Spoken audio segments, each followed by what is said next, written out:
Il y a 3 ans, moi, Sharon Mitchell, alors âgée de 34 ans, j'ai pris une décision qui allait tout changer. J'ai quitté mon emploi de gérante dans un magasin très fréquenté pour me consacrer exclusivement aux soins de ma mère, qui luttait contre un diabète chronique et débilitant. Ce n'était pas un choix facile. J'ai contracté des dettes, payé des hypothèques en retard, payé des médicaments très chers sans jamais attendre un seul merci. Ce qui m'a fait tenir, c'est une promesse faite quand j'avais à peine 15 ans, assis au bord du lit d'hôpital, tenant sa main tremblante, un collier en platine avec un pendentif en perles, héritage familial, serait à moi. Tu es mon refuge, Sharon, avait-elle murmuré. J'ai gardé ces mots comme un trésor. Jusqu'à ce dîner à Atlanta. L'ambiance était chaleureuse, presque cosy, comme les déjeuners dominicaux de mon enfance. Mes enfants riaient en étalant de la nourriture dans leurs assiettes. William, mon mari, discutait de football avec mon père et ma sœur Déborah me regardait de l'autre côté de la table avec un sourire qui n'atteignait pas ses yeux. Quelque chose dans l'air était lourd. 3 ans à sacrifier ma carrière, ma stabilité, ma santé mentale pour cette famille, et j'étais là, invisible une fois de plus. Jusqu'à ce que mon père se lève son verre avec une lueur triomphante dans les yeux et proclame, aux yeux de tous, à ma vraie fille. À celle qui ne nous a jamais abandonnés. Les yeux se tournèrent vers Déborah. Les applaudissements ont résonné. Ma mère a alors sorti mon collier de sa poche et l'a mis autour du cou de ma sœur, comme si c'était le geste le plus naturel du monde. Déborah le mérite. Elle était là quand nous en avions besoin, a-t-il expliqué d'une voix douce et tranchante comme une lame. Personne ne l'a remis en question. Personne ne se souvenait de la promesse. Personne n'a vu mon monde s'effondrer en silence. Je me levai les jambes tremblantes, mais la voix ferme. Allons-y, dit-il à William sans le regarder. Mes enfants se sont plaints du dessert manquant, mais j'étais déjà dehors, respirant l'air de la nuit comme s'il pouvait brûler la douleur brûlante dans ma gorge. Dans cette voiture, pendant que William conduisait en silence, je revivais chaque nuit blanche à l'hôpital, chaque facture payée avec mon argent durement gagné, chaque appel désespéré pour sauver leur maison. Et il y a eu le remerciement, un collier offert à la sœur qui, méritait plus. Quelque chose en moi s'est brisé. Ce n'était pas de la colère, c'était une clarté glaciale. Le lendemain, j'ai annulé les virements automatiques sur le compte de mes parents. Aucun avertissement. Aucune explication. Sans un seul mot. Lorsque mon père m'a appelé une semaine plus tard, sa voix était pleine de panique. Sharon, la banque menace de saisir. Que as-tu fait? J'ai répondu avec un calme que même moi je ne reconnaissais pas. Tu as dit que Déborah prenait soin de toi. Laisse-la être la solution maintenant. Le silence à l'autre bout du fil était ma victoire. Ma mère a essayé 2 jours plus tard, sur ce ton mêlé de culpabilité et d'autorité. Comment as-tu pu laisser cela arriver? Tu savais que j'étais malade. Je n'ai pas parlé du dîner. Je ne me souvenais pas du collier. J'ai juste dit, Déborah est la fille que tu as choisie. Demande-lui. J'ai raccroché avant que sa voix ne se brise ou la mienne. Il n'y avait aucun regret. Juste du soulagement. Et lorsque mon cousin Douglas, toujours direct, m'a informé du préavis tardif à la banque, j'ai été reconnaissant pour l'information, mais je n'ai pas été contrarié. Ils avaient fixé leurs priorités à cette table, devant tout le monde. Maintenant, j'ai défini la mienne, ma famille William, mes enfants, mon avenir, ma paix. Je ne serai plus le soutien de ceux qui me traitaient comme une ombre. Parfois, l'amour exige qu'on arrête de se donner à ceux qui ne savent que prendre. Et c'était mon heure. La notification n'a fait que confirmer ce que je savais déjà, l'hypothèque n'avait pas été payée depuis que j'avais arrêté de transférer l'argent.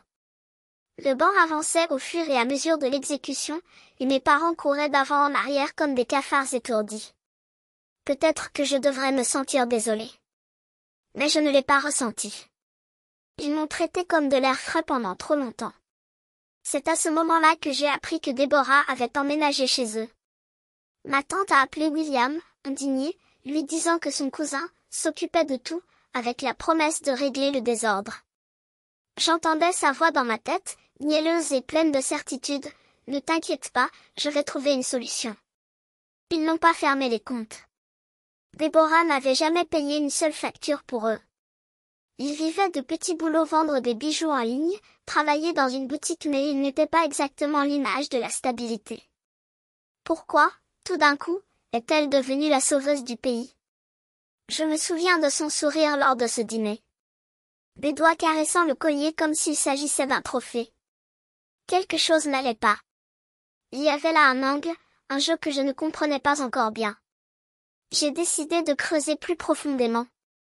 J'ai appelé la banque en utilisant mes anciennes informations d'identification datant de l'époque où je gérais encore leur compte. L'employé hésita, mais confirma, l'hypothèque était en retard de 2 mois, les intérêts couraient. J'ai posé des questions sur d'autres mouvements, à la recherche de tout ce qui était suspect. Il y a eu des débits sur la carte de crédit de votre mère, a-t-elle déclaré, mais je ne peux pas donner de détails sans autorisation. Je n'avais besoin de rien d'autre. Cette étincelle était suffisante. Déborah vivait désormais avec eux et avait pleinement accès à leurs finances. S'il s'agissait de tout résoudre, qu'est-ce que cela résolvait exactement? Au cours des jours suivants, j'ai fouillé dans d'anciens dossiers, les relevés que j'avais conservés, les preuves des paiements que j'avais effectués au fil des ans. De petits écarts ressortaient, un retrait ici, un transfert là. Rien de bruyant, mais suffisant pour allumer le signal d'avertissement. Déborah a toujours su comment s'infiltrer dans les emplois, les faveurs, même dans ce collier. Est-ce que cela infiltrait désormais aussi leur argent? Il n'y avait aucune preuve. Encore. Mais je n'allais pas le laisser bon marché. J'ai envoyé un message à mon avocat pour lui demander comment demander un audit formel des comptes. Je n'étais plus seulement en colère. Il avait un but tranchant comme une lame. 3 semaines après le dîner, ma mère a laissé un message vocal. La voix, plus douce que d'habitude. Sharon, ma fille. Les enfants me manquent. Pouvons-nous parler? Nous ne voulions pas te faire de mal. J'ai écouté 2 fois, le téléphone portable pesant dans ma main. Cela ressemblait à la mère qui me tressait les cheveux quand j'étais petite. Mais je n'étais plus un enfant. Et je n'allais pas tomber dans ce conte de fées. Elle n'a pas mentionné le collier. Il n'a pas mentionné les années pendant lesquelles j'ai occupé le poste pour eux. Il ne s'est même pas excusé pour ce qui s'était passé cette nuit-là. J'ai répondu, j'ai besoin d'espace. S'il vous plaît, respectez cela. Mes doigts flottèrent sur le bouton d'envoi avant d'appuyer dessus.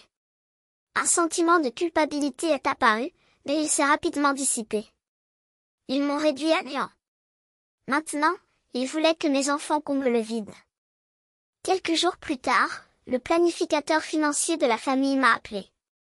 J'avais travaillé avec elle des années auparavant lorsque j'organisais les directives médicales de ma mère à une époque où je payais encore les factures d'hôpital. Sharon, dit-elle tendue, vos parents essaient de modifier les arrangements financiers. Ils veulent vous retirer en tant que co-signataire des comptes et de la procuration. Mon estomac s'est figé. Ces comptes étaient liés à la maison, la même que celle que j'avais sauvée de la saisie avec mon propre argent. La procuration m'a permis de prendre des décisions médicales pour ma mère lorsqu'elle n'était pas en mesure de le faire. J'ai serré le téléphone plus fort. Qui va prendre la relève?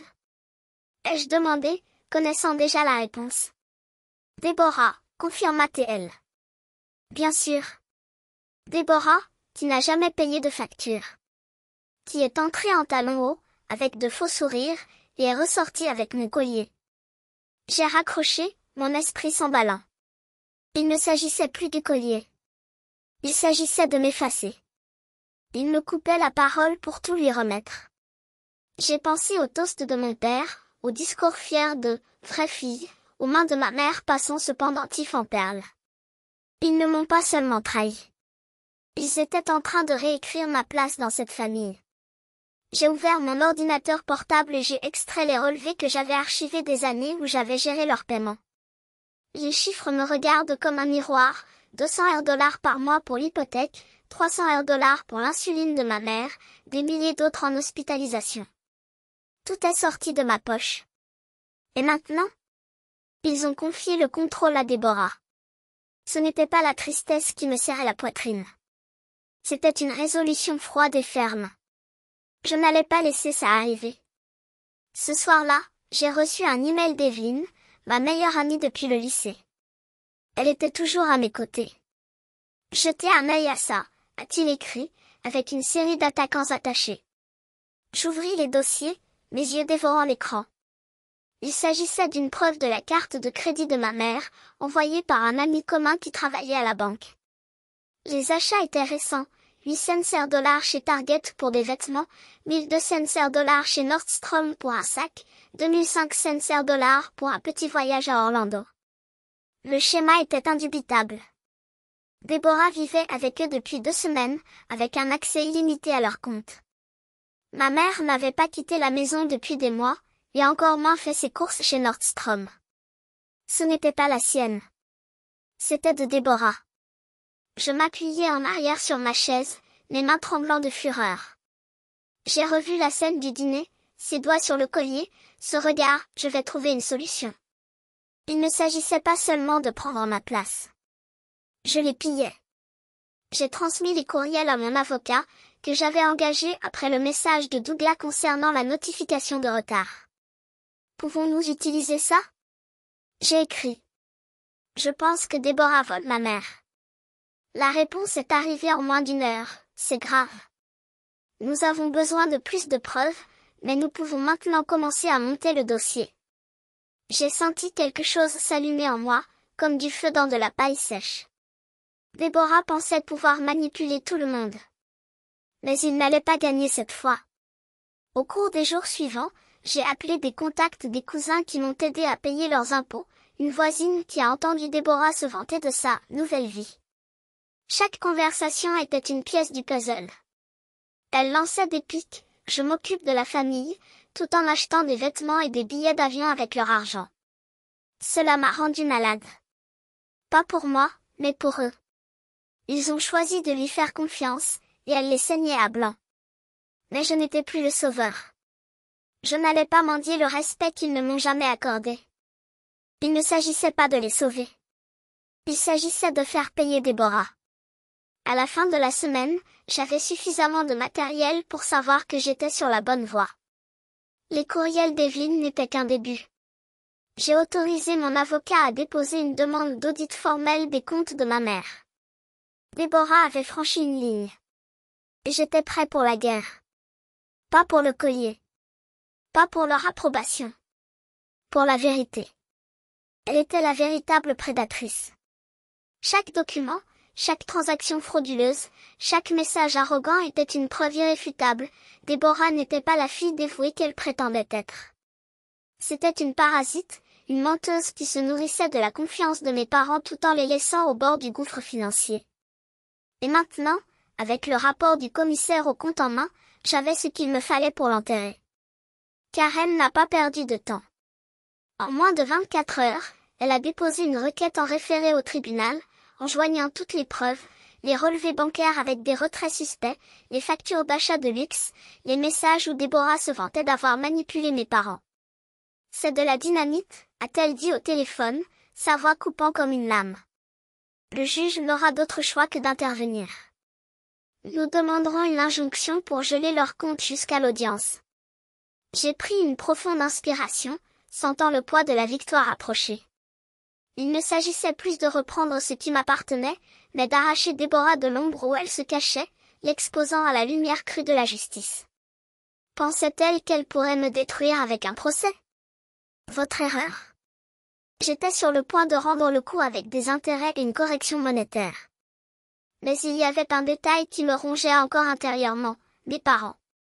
Ils ne savaient toujours rien. Ils croyaient encore à la mascarade de Déborah, à l'image d'une fille parfaite qu'elle avait construite à coups de mensonges et de faux sourires. Une partie de moi avait envie de les appeler, de leur jeter la vérité à la figure, de les forcer à voir le monstre qu'ils avaient abrité sous leur propre toit. Mais une autre partie, celle qui gardait encore des traces d'amour pour eux, savait que la révélation devait venir par un autre chemin. Pas pour moi. Pour eux. C'est William qui m'a fait entendre raison. Ils vont devoir faire face aux conséquences de leur choix, a-t-il déclaré ce soir-là, alors que je feuilletais pour la énième fois les journaux. Mais quand la poussière retombe, ils auront besoin de quelqu'un. Et tu sais que tu ne pourras pas leur tourner le dos. Il avait raison. Peu importe à quel point il m'avait blessé, au fond, j'étais toujours la fille qui les protégeait. Mais cette fois, la protection aurait un prix. 2 jours plus tard, l'injonction était accordée. Les comptes de mes parents ont été gelés et Déborah a été convoquée au tribunal dans 10 jours. La nouvelle s'est répandue rapidement.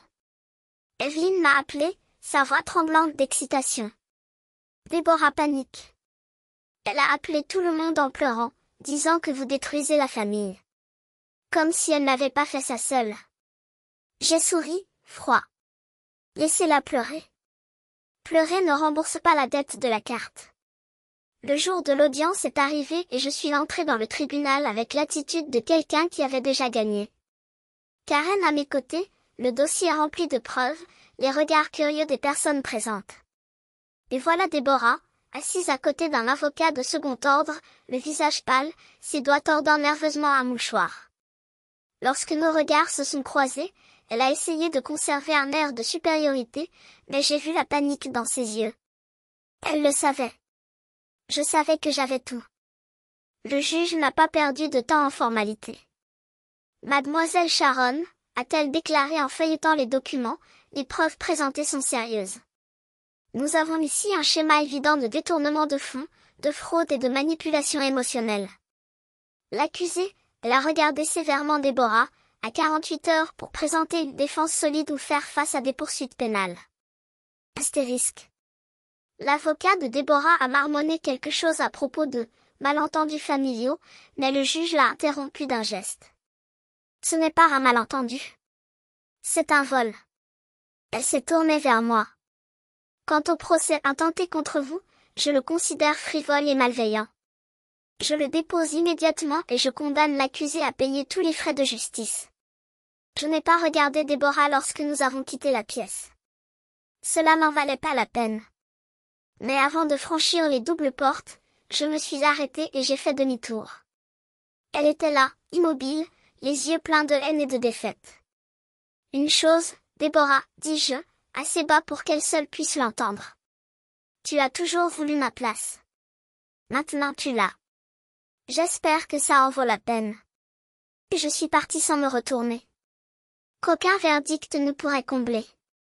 William était assis à côté de moi, son doigt traçant le contour de ma main comme s'il pouvait, d'un simple geste, recoudre les fissures que la bataille avait laissées en moi. Ils appelleront, murmura-t-il, plus pour lui-même que pour moi. Mais nous savions tous les deux la vérité, certaines fractures sont permanentes. Non pas par manque d'amour, mais par excès de fierté. Ou la cécité. Les jours suivants ont été un tourbillon de papiers à signer, de virements bancaires à surveiller et l'amère satisfaction de voir 17 000 $ crédités sur mon compte, de l'argent que Déborah serait obligée de restituer, centime par centime, alors que je portais encore les cicatrices de ce qu'elle m'avait volé. Ce n'était pas seulement la valeur. C'était la confiance qu'elle avait écrasée sous les talons de ses chaussures coûteuses, les nuits blanches que j'avais passées à calculer comment payer des factures qui n'auraient jamais dû être les miennes, la glace fondant sur le comptoir alors que j'expliquais à mes enfants pourquoi grand-mère ne pouvait pas leur rendre visite. Parce que tante Déborah a dit que j'étais un voleur. Car, pour eux, la vérité était une nuisance quand le mensonge était déguisé en commodité. Karen a appelé vendredi. Son avocat a fait appel, a-t-il annoncé sans détour. Ils prétendent que le juge était partial. Mais c'est juste une tactique pour retarder. Voulez-vous contre-attaquer? Je fermais les yeux, sentant le poids de la question. Cela pourrait durer des mois, drainant plus d'énergie, plus d'argent, plus de morceaux d'une patience déjà épuisée. Ou bien il pouvait laisser Déborah sombrer seule dans le marais qu'elle avait creusé. Non, répondis-je. Laissez-les perdre leur temps. J'ai déjà gagné ce dont j'avais besoin. Et c'était vrai. Je n'avais pas besoin d'une autre victoire au tribunal. J'avais besoin de paix. Mais la paix, comme tout dans la vie, avait un prix. Il est arrivé sous la forme d'une épaisse enveloppe adressée à la main et portant un timbre-poste d'Orlando.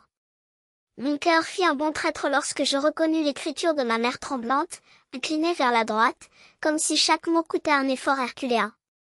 À l'intérieur, il n'y avait aucune excuse. Il n'y avait aucune mention de Déborah, du procès ou des accusations qui nous avaient déchirés.